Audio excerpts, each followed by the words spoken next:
Welcome to explore with RS. আজকে আমি নিয়ে চলে এসেছি বর্ষার দিনে ইলিশ মাছ ভাজা দিয়ে ভাত খাওয়ার একটা ইমোশন নিয়ে। যদি তুমি বাঙালি হও তুমি নিশ্চয়ই জানবে এটা কীরকম একটা ফিলিং। যেরকম দেখতে পাচ্ছ বাইরে বৃষ্টি, হাতে চলে এসেছে ইলিশ মাছ ভাজা। এটা দিয়ে গরম গরম ভাত খেতে দারুণ লাগে। আওয়াজটা শুনছো মাছের যখন তেলে পড়ছে, কি সুন্দর একটা আওয়াজ, এটাতেই খিদে বেড়ে যাচ্ছে। যাকে কিপিং অল দ্যাট অ্যাসাইড, চুপচাপ মাছটা ভেজে নিয়ে মায়ের সাথে বসে পড়েছি লাঞ্চ করতে।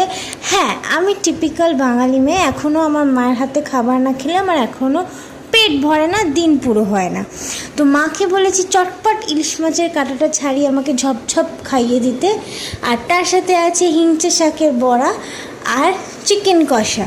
কারণ কি, আমরা মাছে ভাতে বাঙালি হতে পারি, কিন্তু মাংসর লোভটা কিন্তু ছাড়তে পারছি না বস। এই হচ্ছে আজকে আমার টোটাল লাঞ্চ। আজকে আমি করি খাওয়া দাওয়া, আবার দেখা হবে তোমাদের সাথে পরে কোনো একটা দিন, অন্য কোনো গল্প নিয়ে, অন্য একটা ইমোশন নিয়ে।